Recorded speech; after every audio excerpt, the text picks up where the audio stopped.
Welcome to another episode of The Evolution, the transformative podcast, your go-to podcast for unlocking the limitless power of your energy and mindset.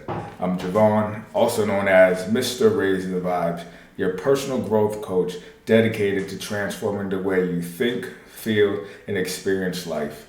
If you haven't already, it would mean the world to me if you would please subscribe to this channel and follow me on Instagram at raisethevibes_. So I hope all is well and everyone's having a phenomenal week. I am feeling great. The week's been great. The month's been great. Life has really been great. Life has been really, really good. I really can't complain. Everything has been on the up and up. I'm feeling great physically, back in the gym. Just finished a 2-day fast. My body feels phenomenal. Ate a little bit too much last night, so my stomach feels a little funky. But other than that, overall, I'm feeling really great. My energy is high. My spirit is great. I'm feeling emotionally stable, mentally grounded, and physically, I feel like a force to be messed with. I just be in the gym doing my Dougie, and really, it's really been extremely therapeutic. I've realized though, when I go to the gym, it's either I go at 5 a.m. or 5 p.m. And there is something about that 5 a.m. gym crew that they're the best. I switched gyms recently because I did move, and my 5 a.m. gym crew at my old gym, they were cool. They were really cool. Had my people there that I saw every morning, and they were really cool. But this new gym, and just the people that are there, the morning crew is so friendly. They are so nice. I find that people that go to the gym at 5 a.m., you wouldn't think that they like to be social because they're there so early. They're serious about their work. They have a busy day. They have a busy schedule. They have a lot to do. But I find that the people that go to the gym at 5 a.m. are a lot friendlier and more welcoming than the people that go at 5 p.m. People that go at 5 a.m., they're a little bit older, a little bit more mature. They're serious about working out, and they're serious about their time. Not to say that the people at 5 p.m. aren't, but I feel like the people at 5 p.m. are more serious about themselves than they actually are about maybe the workouts, okay? For example, I like to be social sometimes. So with this move, with this transition, I made a consistent and a deliberate effort to try to be more outgoing and to really converse with people that I normally won't engage with because I'm focused on what I'm meant to do in that space and not deviating from that at all. So when I go to the gym, I'm there to work out. But in my time at the gym while I'm working out, there's a lot of people there, and they're also there working out as well. But I also find that there's so many people living so many different lives with so many different experiences that I find it that I'd be doing myself a disservice not to take advantage of the opportunity that I have to establish some real connections and build some solid relationships with people that we have something in common, that we are both committed to physically working on ourselves, and we also like to do that early in the morning or in the evening. So my 5 a.m. gym crew, they're super cool, man. These guys, again, I don't even know their names, but we have this mutual understanding where we walk in and it's an acknowledgement. I see you, see me, see you, see me, see you. And it's a general greeting, a soft smile, a wave. We might even do a fist pump every once in a while. But that's generally the vibe there that I have there. But I go there at 5 in the evening and everybody is so full of themselves. I'm sorry. I get it. We all had long days. I get it. Trust me. But I don't think there are too many morning people for there to be so many people that are okay with being social in the gym at 5 a.m. as opposed to the 5 p.m. crew. It's like, all right, it's the end of the day. Maybe your social battery is drained. But I find that 5 p.m. crew, everybody, well, not everybody, but a lot of the people are extremely full of themselves, if you will. They just get a lot of mean, nasty looks. They're unapproachable. They seem very disgruntled. And again, I'm speculating because I don't know what these people got going on. I don't know what their day was like. but I do know that we are all in control of the energy that we bring into the spaces and how that energy is impacting everybody else around that. So I'm very mindful of that. So I go into places, like if I see you, I'm going to say hello. I'm going to acknowledge you as a human because that's the kind thing to do. I know for me personally, that might be one of my pet peeves when you enter a common space and you don't acknowledge people in that space. That is very, very rude to me. I will never enter a space and not acknowledge somebody in that space. For multiple reasons, for a variety of reasons. That's just my thing. So if I enter a space and I see someone there, I'm going to acknowledge them because one, I also like to announce myself so people know that I'm friendly. I'm not a threat. You don't have to worry because I understand the times that we're in and all the craziness happening in the world. You don't know who's a friend or a foe. So I like to make it a point to really introduce myself as or present myself as somebody that is friendly, somebody that is not a threat. So with this a soft smile, or I see you, you're safe, we're good, like I'm not bothering you, you're not gonna bother me. But that is not the case with a lot of people, and that is something that bothers me. And I'm not sure if it's because people think that they're better than others, but I think something that's becoming more prominent in just society today is this inflated self-worth that I think people have. And I'm going to explain what I mean by that, because I think everybody has their own perception of their value and of their worth. Rightfully so, right? Because no one else knows you as well as you know you to know your value. But just from my experience, I feel as if a lot of people's value is dependent upon other people's value. And I'll explain a little bit further than that, okay? Right? People aren't evaluating themselves on their own scale, they're evaluating themselves on other people's scale. So if I see somebody and I look at that person, I'm like, okay, that person looks inferior to me. Therefore, I'm better than that person. And my value is now increased because of that person. But then I also see somebody else that might look physically stronger than me in the gym. And it's like, okay, well, my value is now diminished because that person seems or appears to have higher value than me. And that's just in the gym setting, right? It all depends on where you are, how you're assessing people's value. How you assess value in the gym is different than how you assess value at the bar, which is different than how you assess value at the club, which is different than how you assess value at the library. So I think people are constantly assessing the value of others in their vicinity based on their environment. And I find that at the gym, it's common for people to assess their value based on other people. Am I better than this person? Okay, do I look better than this person physically? Well, okay, well now I'm better than that person isn't worth my time. Or you see somebody that might look physically better than you and like, well, that person might be better than me. But I can talk to that person because they're doing better than me. So it's going to be up to them whether they want to talk to me, right? Or associate me or acknowledge me. And it's not just at the gym, but I find that happens a lot of places. And there's this illusion of an inflated self-worth that I think is a really big problem, and that is having a very significant impact on our lives. And I don't think a lot of people are aware of where that's coming from, okay? Because there is this, I guess, idea that people have that you are better than others. And I think we're looking at it the wrong way with that mindset. Right? There's nothing wrong with being aware of your value and knowing what you bring to the table because, right, I had to do some research. Okay, I had to go online and look this up. And what is value? Value is a reflection of the perceived benefits and costs associated with an item or service, okay? So when you're talking about people, value is a reflection of the perceived benefits, right? Perceived benefits or costs associated with you as an individual.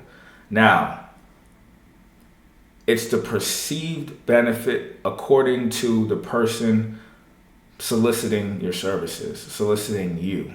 So therefore, just because you think you're valued at this does not mean everyone else values up here.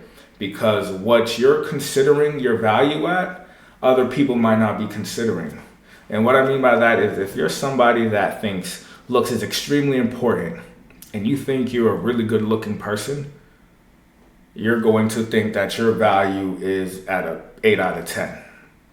But for somebody that doesn't value looks and they value more emotional intelligence, well, they might not value you at an 8 out of 10.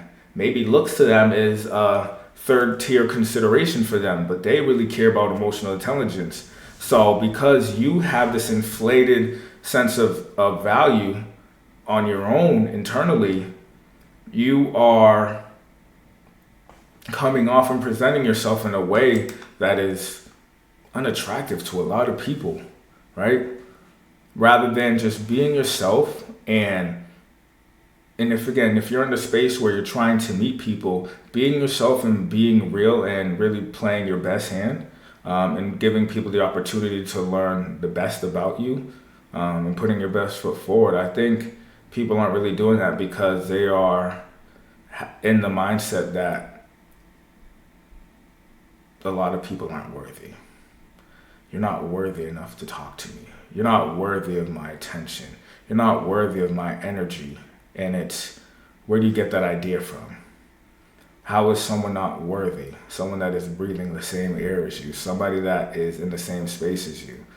I think as a human, we owe everybody the common decency of acknowledgement and an opportunity, right? Because if you're not going to welcome somebody in, why should anybody welcome you in? I'm a very strong believer in treat people the way you wish to be treated. And if you wouldn't want to be judged or misjudged for things that aren't in your control before people get a chance to actually know you, well, why would you do that to other people? Because there's a lot of people out here that are just getting the short end of the stick, and that's not fair. Because a lot of times there are things that are out of their control that are influencing how they're perceived and how people treat them. I was raised that you respect everybody, all right? My philosophy is respect is given, because with the mindset that respect is earned, that means that you don't respect people. They have to earn your respect. And when people don't feel respected, a lot of times that's where a lot of issues come from, men and women, right? Because we all have an ego. Let's face it, we all have an ego, and once our ego is attacked, we get defensive, and when we get defensive, we start to react, and not in the most, and sometimes in an irrational way, right? We're not responding with with clarity. We're not responding with good intentions because we are offended, because again, we don't feel respected. So that's why I lead with respect. I say respect is given, but you can lose my respect very quickly. And how do you lose my respect? Just with your actions, right? If I see your character, if I learn more about your values and kind of what you stand on as a human being, I can lose respect for you. But that doesn't mean I'm going to disrespect you. That doesn't mean that I think anything less than of you. I just know that we are in alignment and we don't have to associate with each other, right? But I think that comes with getting to know people. And I give everybody the opportunity to prove to me who they are. And I expect that people are going to show me who they are, right? You don't have to show me twice who you are, because I'm going to see it the first time. And people can fake the funk as much as they want, but eventually they're going to show you exactly who they are. So I always lead with respect, because I'm going to give you the opportunity, because I'd rather not have any problems. I'd rather not offend anybody or rub anybody the wrong way, because I think that you're not worthy enough of my attention, of my acknowledgement, of my respect, right? So I find that a lot of that's not the common practice with a lot of people. There are people that will just respect others or give consideration to others based on um, some other markers that are extremely shallow per se. You sometimes you'll notice that people will acknowledge you based off of your hair color or your height, or they can find out where you're from, or they find out what job you have, or they find out what tax bracket you're in. And for me, none of that matters. Okay? I strongly believe that if we all, as people, focus on the important things such as values and morals, you will have a better understanding of people and you will build better relationships, okay?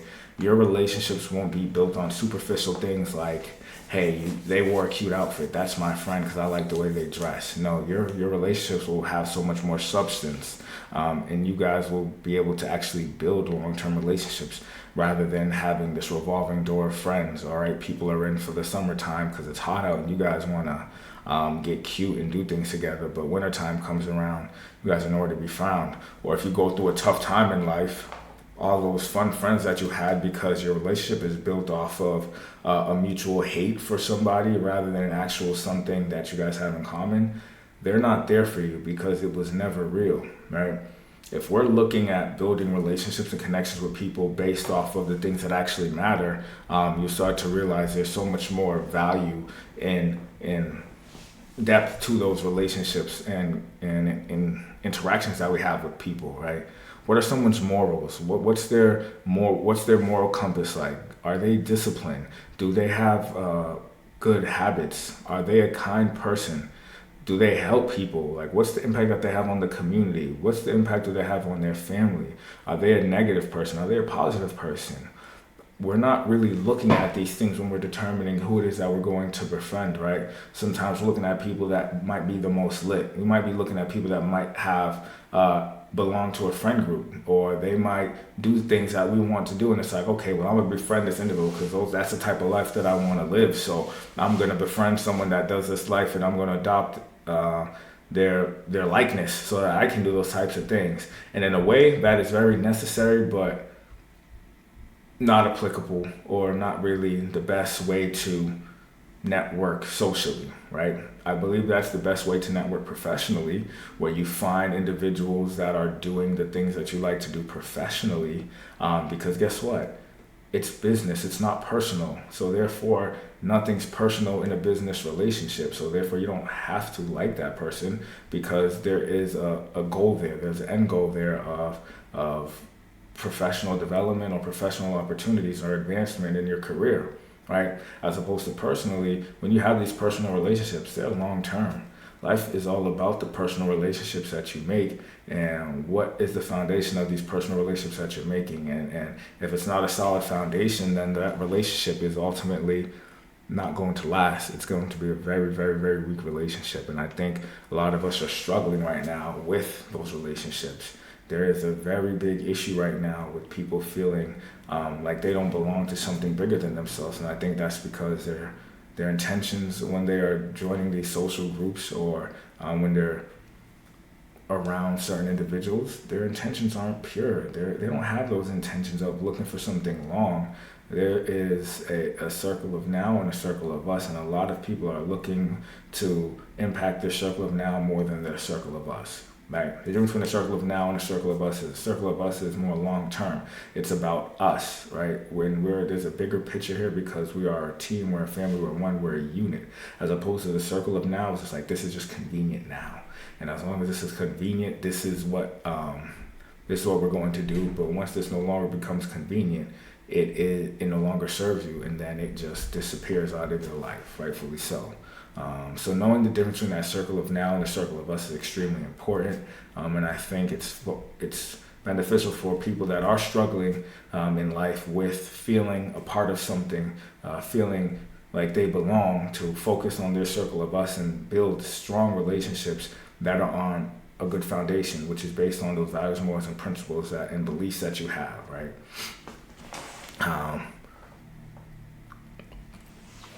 And another way that we can measure our value as people is how are we impacting those around us, right? When you're looking at somebody that's extremely selfish, they don't really do much for anybody else. Everyone's constantly doing things for them, and they like being the center of attention. I think those are very selfish individuals, and those aren't people that I personally want to be around. But when I think about people that are constantly doing things for others, constantly making sure they're a part of larger causes, there are people that are having significant impacts on those around them in a positive way, those are people that I want to be around, because now I know that naturally those good vibes that you're giving off, that good energy, that good juju is naturally going to come my way. And I'm all about positivity. I don't want anything negative around me, negative people, negative statements, negative conversations, nothing. I'm not about that. So when you're looking for people that are building and adding value to others around them, it's like, okay, like really look at your life right now. Who of the people that you hang out with the most, how have they positively impacted you, right? Or if you're someone that is extremely social, who have you made better, right? Are you constantly bringing people down when you go out with them, or are you lifting people up? Are you adding value? Are you giving them game? Are you giving them opportunities? Are you introducing them to people that can help them become better in life? Or are you just somebody that is just there just to help them pass the time? Are you somebody that they just hang out with? Are you somebody that they just drink with? And there's no real substances. There's no foundation of that relationship, right? What legacy will you leave behind, right? At the end of the day is going to end. And when all this is said and done, the legacy that you leave behind is all people are going to remember you by, right? Do you just want to be remembered as someone that was a partier? Someone that was just always gossiping, someone that was always complaining? Or do you want to be remembered that when you're long gone, your legacy lives on and people's like, wow, they were powerful, they were extremely innovative, they were extremely intelligent, they cared so much about others, they gave everything to every cause, they were extremely involved in the community, they were part of causes that were greater than them, this individual always gave back. That's your legacy. So when you're thinking about how you want to live your life and what impact you want to have on people, it's completely up to you. You are in control of that, right? So the inflated sense of self-value that I think people have, it's for all the wrong reasons. People are looking at life the wrong way and considering the wrong variables when they're measuring their value, their success, their status, right? And I think that's only going to change if we all start to hold each other accountable to that. And if we all start judging people or evaluating people based off of their values, morals, and principles, right? When we start determining who we're going to invest our time and our energy with based off of values, principles, and morals, I think people will naturally start to understand there needs to be so much more to me. I can't just get away with being good looking. I can't just get away with dressing nice. I can't just get away with having a cute smile. There needs to be more to me, and people will start to develop that, because at one point, looks weren't everything, and then people started to develop their looks because they realized that's what get them what they wanted. When people realize that looks will no longer get them what they wanted, then they will start to develop different areas of their life, such as their mindset, such as their personality, such as their emotional intelligence, right? But again, that's going to have to start with people acknowledging that there are other aspects of in the people that we need to be considering, that we need to be weighing out when we are determining who we're going to engage with, who we're going to connect with, who we're going to build with, who we're going to spend the rest of our lives with, right? All that other stuff fades, right? The fashion is constantly changing. So if you're basing your decisions based on how people dress, that's going to be fluid. There's not a firm foundation to stand on, because that mark is constantly moving, because trends are constantly changing, right? We're going off of who's pretty or who's beautiful, and that's what we're determining who we're going to befriend. The definition of beauty is constantly changing, it's constantly shifting decade after decade, so therefore it's not consistent enough. But when you're going off of, are they kind? Do they have a positive impact on their friends? Do they have morals? Do they have principles? What are their beliefs? When we're basing it based off of that, those are things that that are going to remain consistent because they're dependent upon you, not upon anything else. They're not dependent upon the market. They're not dependent upon society. They're dependent on you and what you resonate with and what aligns with you. So I think we need to do a better job of holding everybody else accountable, and that starts with us. That starts with really looking at what we value and knowing what we value, and then making sure when we are determining who we're going to associate ourselves with, making sure that they're in alignment with that and not considering all of the other popular stuff such as hair color, tattoos, career trajectory, and things of that nature, right? So that is my little rant for the day. Shout out to my 5 a.m. gym people. You guys are the best. Need to go on like a gym tour and start just going around different gyms at 5 a.m. just meeting new people, because the energy at 5 a.m. is phenomenal. So shout out to my 5 a.m. gym crew. If you go to the gym at 5 p.m., don't be like that, all right? Don't be in there acting stank like you're too good for people, okay? If someone wants to acknowledge you and acknowledge them back. Be a human. Be polite, man. Life's all about our experiences. Life is too short, and you never know whose day you can make. Try to make someone's day, right? It might be so little of a gesture that you make, but that can make the biggest difference for somebody's day. A simple smile will go a long way. So don't ever forget how impactful your smile is, your voice is, your energy is, because it all matters. Think about making sure that you are having a positive impact on the spaces that you are in, whether that's at the gym, whether that's at work, whether that's at the library. All of that is in your control. And when you are meeting people and you are evaluating them on who you want to talk to, who you want to let talk to you, who you're interested in, don't be shallow. Don't go off of their hair color, their eye color, their body shape, none of that, man. Go off of what really matters, those values, those morals, those principles, right? Those beliefs, okay?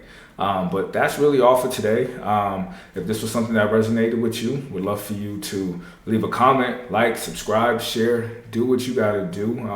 We're really trying to build our community and build this platform. I have some really exciting news, working on something very, very big. So I'm going to need a lot of support. So everybody make sure, if you haven't already, you're subscribed to this channel. Go follow me on Instagram at raisethevibes_. Really looking to build this. I think this is episode 18. Episode 20 is going to be a really good one. So just stay put for that one. But yeah, man, I'm Javon, Mr. Raise the Vibes, your growth coach. And I will see you on our next episode. Peace out.